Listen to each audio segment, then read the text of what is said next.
Good morning. Last સેશનની અંદર આપણે income tax practice part 1 એમાં ડેફિનેશન સ્ટાર્ટ કરેલી હતી. એની અંદર આપણે બે ડેફિનેશન જોયેલી હતી. What is income tax and what is income. Now total taxable income. Total taxable income is the income of assessee from all source on which he has to pay income tax. એટલે કે જે કોઈ પણ અસેસી છે એની total taxable income કોને કહેવાય? તો કે જે પણ ઇન્કમ છે એ બધી ઇન્કમ આપણે ક્લબ કરશી, એનો સમ કરશી અને એને આપણે ટોટલ કરશી, એને આપણે aggregate Karshi. That is total taxable income. In short, total taxable income is the total of all 5 heads of income. એટલે આપણે ફર્સ્ટ સેશનમાં વાત થઈ કે ઇન્કમ ટેક્સ એક્ટની અંદર ઇન્કમને 5 હેડની અંદર કેટેગરાઇઝ કરવામાં આવેલ છે. તો આ 5 હેડની જે પણ ઇન્કમ છે એને આપણે ક્લબ કરશી, એને આપણે એગ્રીગેટ કરશી. For example, this 5 sources are income under the head of salary, income from house property, profit and gain of business and profession, income from capital gain, income from other sources. એટલે આ જે ઇન્કમના હેડ છે એની અંદર જે પણ income earn કરેલી હશે, જે પણ ઇન્કમ કમાયેલી હશે, એ ઇન્કમ ઉપર જેના ઉપર ટેક્સ ભરવાનું થતો હશે એ બધું આપણે પ્લસ કરશું, એને આપણે એડ કરશું.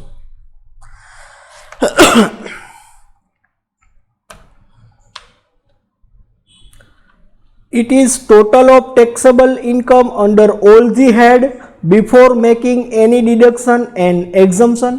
એટલે દરેક હેડની જે પણ ઇન્કમ આવી એને આપણે ટોટલ કરશું before making any deduction or exemption. Before aggregating this income, loss under various head can be set off against the income so computed.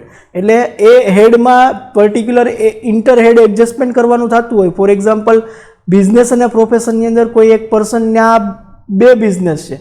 For example, એક બિઝનેસ છે એ ક્લોથ બિઝનેસ છે અને સેકન્ડ બિઝનેસ છે એ સ્ટેશનરીનો business છે. સ્ટેશનરીના બિઝનેસની અંદર profit થયો છે, ક્લોથના બિઝનેસની અંદર લોસ થયો છે. તો એ જે બિઝનેસનો એક બિઝનેસનો પ્રોફિટ છે એ બીજા બિઝનેસના લોસ સામે સેટ ઓફ થશે. એટલે ઇન્ટરહેડ એડજસ્ટમેન્ટ કરવાનું થતું હોય તો એ પણ પહેલાં કરવું પડે. Loss under various head can be set off against the income so computed. Unabsorbed depreciation, carry forward of losses etc. are deducted. એટલે લાસ્ટ યર્સના અનએબ્ઝોર્બ ડેપ્રિસિએશન હોય, લાસ્ટ યરના લોસીસ હોય, એ પણ આપણે સેટઅપ કરવાના થાય. The resultant figure give finally obtained is known gross total income. એટલે કે બધા એડજસ્ટમેન્ટ, સેટઅપ, ડિડક્શન કર્યા પછી જે ફિગર મળશે એ ફિગરને શું કહેવાશે? Gross total income. When deduction under section 80C to 80U are made, we get total taxable income. એટલે ગ્રોસ ટોટલ ઇન્કમમાંથી ઇન્કમ ટેક્સ એક્ટની અંદર ડિડક્શન્સ આપેલા છે. એ ડિડક્શન્સની ક્લોઝ છે 80C થી 80U. આ ડિડક્શન આપણે માઇનસ કરીએ ગ્રોસ ટોટલ ઇન્કમમાંથી એટલે જે નેટ ફિગર મળશે એ નેટ ફિગરને શું કહેવાશે? Total taxable income. After finding out total taxable income, determine total income tax payable by him on total taxable income at prescribed rate applicable to relevant previous year. એટલે ત્યાર પછી gross total income fine કર્યા પછી આપણે net total taxable income fine કરશું. Total taxable income એટલે કે જે ઇન્કમ ઉપર ટેક્સ લાગુ પડતું હોય. એટલે જે ટોટલ ટેક્સેબલ ઇન્કમ મળી એના ઉપર જે પણ ફાઇનાન્શિયલ યર છે એના જે રેટ ઓફ ઇન્કમ ટેક્સ છે એના મુજબ આપણે ટેક્સ લાયબિલિટી નક્કી કરવાની થાય. From the total income tax so payable, deduct relief rebate as per provision of section 86 to 89. એટલે કે સેક્શન 86 અને 89 ની અંદર different types of rebate and relief are given. એ આપણે પહેલાં માઇનસ કરવા પડશે. Education cess at the rate of 2% and higher education cess at the rate of 1% of income tax and surcharge if any will also be added. એટલે કે education cess અને higher education cess છે એની income ટેક્સની જે amount આવી એના 2% છે અને એ ઇન્કમ ટેક્સની લાયબિલિટીમાં એડ થશે. Whether total tax payable including surcharge and both education cess is more than the advance tax and tax deducted at source, the balance is net tax payable by the assessee. એટલે સૌથી પહેલાં આપણે શું કર્યું, ટેક્સની liability નક્કી કરી. ટેક્સની liability નક્કી થયા પછી ઓલરેડી એને કેટલો ટેક્સ પેઇડ કરેલો છે, TDSના સ્વરૂપમાં અને એડવાન્સ ટેક્સના સ્વરૂપમાં. તો આ બે જેનો ટોટલ કરશું એનો ટોટલ જો નેટ ટેક્સ લાયબિલિટી કરતાં ઓછો આવતો હોય તો નેટ પેએબલ આવશે, એના ઉપર ઇન્ટરેસ્ટ સહિત એને પેમેન્ટ કરવાનું થશે. The balance is net tax payable by the assessee. Interest under section 234A, 234B and 234C will also be added. એટલે જેટલું પણ લેટ પેમેન્ટ થશે એના ઉપર ઇન્ટરેસ્ટ પ્લસ પેનલ્ટી પેઇડ કરવાની થશે. Where the total tax payable including surcharge and both the education cess is less than the advance tax and TDS, the excess will be refunded to assessee. Same એનાથી opposite situation, જો tax ભરવાનું જે છે એના કરતાં વધારે tax ભરાઈ ગયો એટલે એડવાન્સ ટેક્સ અને TDSની રકમ છે એ જેટલો ટેક્સ ભરવાનો થાય એને નેટ લાયબિલિટી કરતાં વધારે પેઇડ કરેલું હોય તો બાકીની જે રકમ છે એ રિફંડ તરીકે અસેસીને આપવામાં આવશે. This is the computation of total taxable income of Mr. X for assessment year 2020-21, previous year 2019-20. પર્ટિક્યુલર્સ જેવી રીતે આપણે વાત થઈ કે ટોટલ 5 જે હેડ છે એ હેડની ઇન્કમ ટેક્સેબલ ઇન્કમ એનો આપણે ક્લબ કરશી. ફર્સ્ટ સેલેરીની income, second income from house પ્રોપર્ટીની income, profit and gain of business or profession, capital gain and income from other sources, એનો આપણે ટોટલ કરશું એટલે આપણે મળશે ટોટલ ઇન્કમ. એમાંથી આપણે માઇનસ કરશું adjustment, set off and carry forward of losses or unabsorbed depreciation, એ આપણે માઇનસ કરશું એટલે આપણે મળશે gross total income. Gross total ઇન્કમમાંથી આપણે different types of deduction this are the 80C to 80U આપણે માઇનસ કરશું અને એમાંથી આપણે માઇનસ કરશું section 86 and 89 reliefs and rebate, એટલે બાકી જે વધશે એ શું થશે, total taxable income. This is the total taxable income. Now next definition, what is assessment year? Income tax ની અંદર there are two types of year. First is previous year, second is assessment year. Previous year એટલે કે જે યરમાં income earn થયેલી હોય એને previous year કહેવાય. What is assessment year એટલે કે પ્રીવિયસ યરનું ઇન્કમનું અસેસમેન્ટ જે યરમાં થાય એને અસેસમેન્ટ યર કહેવાય. સો simple. First of all, what is assessment year? An assessment year is a period of 12 months commencing on 1st April and ending on 31st March. Assessment year no period હંમેશા 12 મંથનો જ હોય. એ 1st એપ્રિલે start થશે અને 31st માર્ચે complete થશે. It is a year in which the income of previous year is to be assessed. એટલે કે આપણે વાત થઈ એમ કે પ્રીવિયસ યરની જે પણ ઇન્કમ છે, જે પણ ટોટલ ઇન્કમ છે એનું અસેસમેન્ટ કયા યરમાં થશે તો કે assessment યરમાં. The current assessment year is 2020-21 which is commence on 1st April 2020 and will end on 31st March 2021. અત્યારે રનિંગમાં જે અસેસમેન્ટ યર છે એ કયું અસેસમેન્ટ યર છે, 2020-2021. એ ક્યારથી સ્ટાર્ટ થયું તો કે 1st એપ્રિલ 2020થી સ્ટાર્ટ થયેલું છે અને પૂરું ક્યારે થશે, 31st March 2021. Okay. Income of previous year 2019-20 એટલે કે અસેસમેન્ટ યર પહેલાંનું વર્ષ, દેટ ઇઝ પ્રીવિયસ યર એટલે કયું, ફોર એક્ઝામ્પલ 2021 છે એ અસેસમેન્ટ યર તો એની પહેલાંનું વર્ષ શું થાય, 2019-20.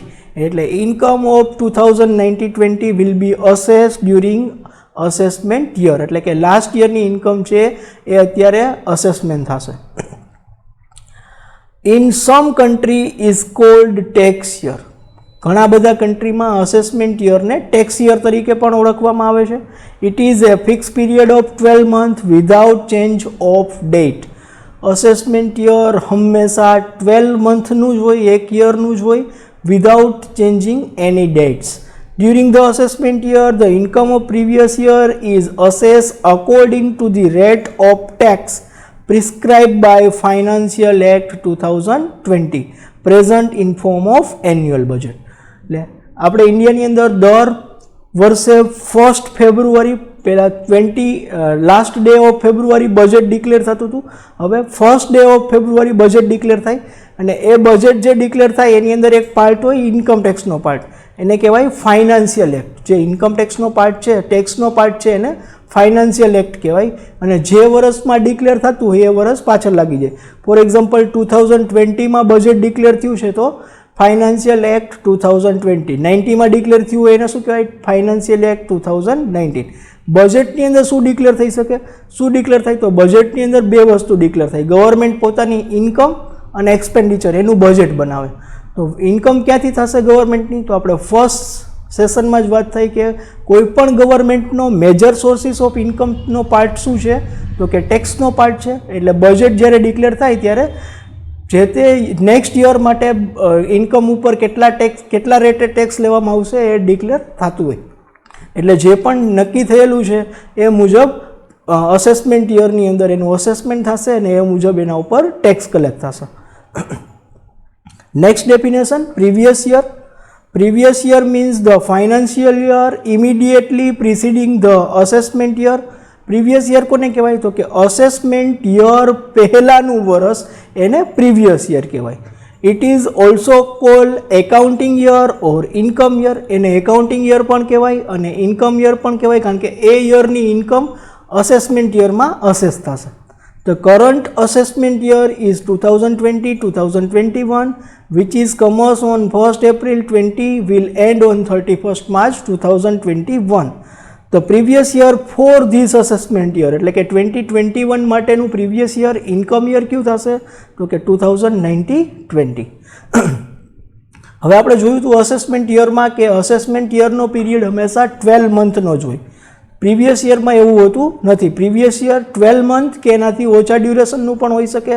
ફોર એક્ઝામ્પલ કોઈ એક પર્સને between the year business start કરેલો છે, તો એને બિઝનેસ જ્યારથી સ્ટાર્ટ કર્યો છે ત્યારથી લઈ અને 31st માર્ચ સુધી એનું પ્રીવિયસ યર ગણાશે. એટલે પ્રીવિયસ યર હંમેશા 12 મંથ કે એનાથી ઓછા ડ્યુરેશનનું હોઈ શકે.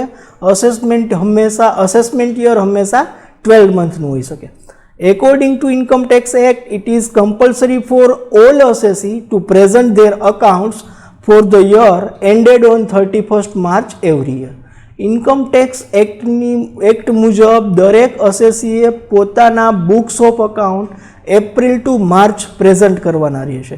એટલે 1st એપ્રિલે સ્ટાર્ટ થાય અને 31 માર્ચે ક્લોઝિંગ થાય. Assessee is free to keep any accounting year for any other purpose, but he or she should be produce his or her account for income tax purpose for the year ending on 31st March every year.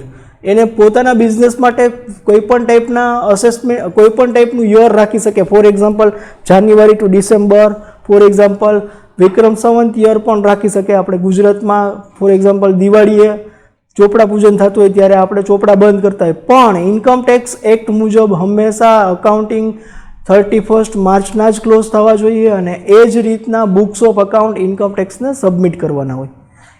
In case the business or profession newly set up, the previous year will be start from the date on which business was commencing to ending on 31st March. હમણાં વાત થઈ એમ આપણે કે કોઈ એક નવો business start થયો છે તો એ બિઝનેસ જે સ્ટાર્ટ થયો છે એ ડેટથી લઈ અને 31st માર્ચ સુધીનું એ પ્રીવિયસ યર ગણાશે.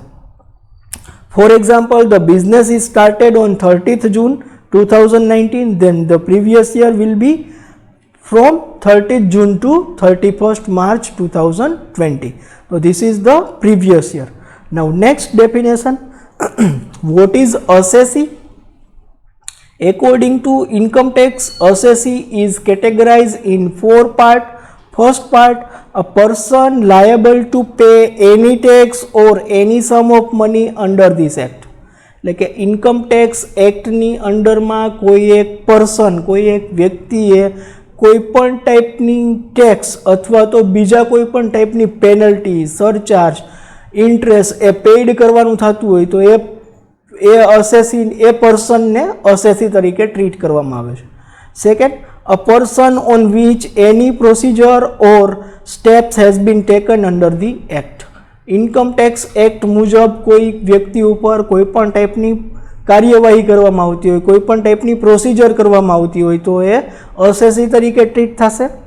Every person who is deemed to be an assessee, એટલે કોઈ ડીમ્ડ અસેસી તરીકે ટ્રીટ થતો હોય. ફોર એક્ઝામ્પલ કોઈ એક પર્સન છે, એનું ડેથ થયું અને એના જે નોમિની છે એને ડેથ થયું, એ કોઈ વ્યક્તિ કોઈ જગ્યાએ સર્વિસ કરતા હતા અને એના જે પણ ફૂલ એન્ડ ફાઇનલ પેમેન્ટ છે, ફોર એક્ઝામ્પલ ગ્રેચ્યુઇટી છે, તો ગ્રેચ્યુઇટી એના નોમિનીને મળશે. તો નોમિનીએ જે ગ્રેચ્યુઇટી રિસીવ કરેલી છે that is deemed assessee. Every person who is default assessee, એટલે કોઈ પણ એક્ટના પ્રોવિઝન છે એ પ્રોવિઝનને જ્યારે તોડવામાં આવે, પ્રોવિઝનના રૂલ્સ ફોલો કરવામાં ન આવે તો દેટ ઇઝ કોલ્ડ ડિફોલ્ટ, અને એને ડિફોલ્ટ અસેસી કહેવાશે. ડીપમાં જોઈએ assessee. First, liable to pay tax or any other money. Assessee is a person by whom any tax or any other sum of money is payable under this act. એટલે કે income tax act મુજબ કોઈ પણ ટાઈપનો tax, કોઈ પણ ટાઈપની interest, કોઈ પણ ટાઈપની પેનલ્ટીઝ ભરવાનું થતું હોય તો એ પર્સન છે એ પર્સનને અસેસી તરીકે ટ્રીટ કરવામાં આવશે. Any other sum of money may include interest, penalty, demands etcetera. એટલે એની અધર મીન્સ શું હોઈ શકે? તો કે ઇન્ટરેસ્ટ હોઈ શકે, પેનલ્ટી હોઈ શકે, ડિમેજીસ હોઈ શકે, કોઈ પણ પેમેન્ટ કરવાનું થતું હોય તો એ લાયબલ ટુ પે એની સમ, તો એ અસેસી તરીકે ટ્રીટ થશે. Second, a person on which any procedure or step has been taken under the act. Income tax act મુજબ કોઈ પણ વ્યક્તિ ઉપર કોઈ પણ ટાઈપની કાર્યવાહી કરવામાં આવતી હોય, પ્રોસિજર કરવામાં આવતી હોય, પ્રોસિક્યુશન ચાલુ હોય તો એ વ્યક્તિ પણ અસેસી તરીકે ટ્રીટ થશે. Every person in respect of whom any proceeding under the act has been taken for the assessment of his income, એટલે કે વ્યક્તિની પોતાની income, of the income of any other person in respect of which he is assessable. એટલે બીજા કોઈની income હોય અને એ વ્યક્તિ અસેસિબલ થતું હોય, or of the loss sustain by him or such other person, એટલે કે એના પાસ્ટ લોસીસ હોય, amount of refund due to him or such other person, એટલે કે એના કોઈ પણ ટેક્સની અમાઉન્ટ રિફંડેબલ હોય તો એ વ્યક્તિ છે એ અસેસી તરીકે ટ્રીટ થશે. It means that a person is considered to be an assessee even if he is assessed for income of any other person, એટલે કે એના બદલા બીજા કોઈ પર્સનના બદલામાં એનું અસેસમેન્ટ થતું હોય તો એ અસેસી તરીકે ટ્રીટ થશે. Say for example, after the death of a person his legal representative is treated an assessee. વાત થઈ એમ કે કોઈ વ્યક્તિનું ડેથ થાય તો એના જે નોમિની છે, લીગલ હેર છે, એ ડીમ્ડ અસેસી તરીકે ટ્રીટ થશે. An employer who is required to deduct tax at source from the salary of his employee is an assess for the purpose of income tax. એટલે એની સેલેરીમાંથી જો ટેક્સ ડિડક્ટ કરવાનો થતો હોય, TDS deduct કરવાનો થતો હોય તો એના સેલેરીમાંથી ડિડક્ટ થઈ શકશે. થર્ડ, ડીમ ટુ બી અસેસી, એટલે કે it has been stated in act that assessee include every person who is deemed to be an assessee under any provision of the act. Legal representative of decreased assessee as well as representative of non-resident assessee are deemed assessee.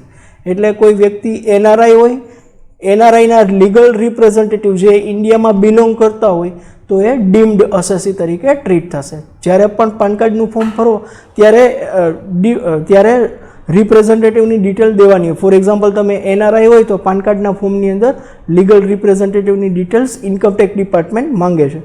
Fourth, assessee is a default. For example કોઈ પણ એક્ટના કોઈ પણ close આપેલા છે, એ ક્લોઝને fulfil કરવામાં ન આવે તો એ અસેસી છે એ ડિફોલ્ટ અસેસી ગણાશે. According to Act, include every person who is deemed to be assessee in default under any provision of this Act. બરાબર, કોઈ પણ પ્રોવિઝનને જ્યારે ફૂલફિલ કરવામાં ન આવે. Default assessee means a person who failed to perform his duty and responsibility under the Act. જે પણ એક્ટની અંદર એને ડ્યુટીઝ રિસ્પોન્સિબિલિટીઝ ફાળવવામાં આવેલી છે એ જ્યારે ફૂલફિલ ન થાય ત્યારે એ ડિફોલ્ટ તરીકે ટ્રીટ થશે. For example, an employer does not deduct TDS from the salary of his employee, then he is considered an assessee in default. According to income tax act જ્યારે પણ કોઈ એમ્પ્લોયર એના એમ્પ્લોયીને સેલેરીનું payment કરે તો સેલેરીની income જો taxable હોય તો સેલેરીમાંથી TDS deduct કરવાની રિસ્પોન્સિબિલિટી એમ્પ્લોયરની છે, નહીં કે એમ્પ્લોયની. એમ્પ્લોયરે જો TDS ડિડક્ટ ન કરેલો હોય, પ્રોવિઝન જે છે એની કન્ડિશન ફૂલફિલ થયેલી નથી, તો એમ્પ્લોયર છે એ શું થશે? ડિફોલ્ટ અસેસી થશે. Here please clearly note that every assessee under the income tax law must be a person.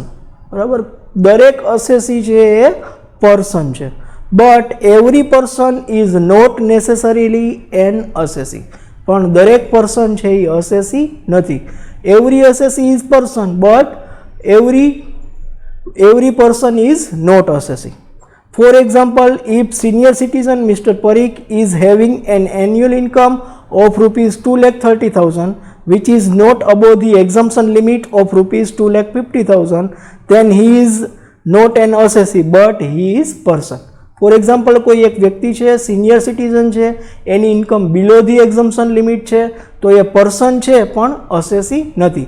Means every person is assessee but every assessee is not a person.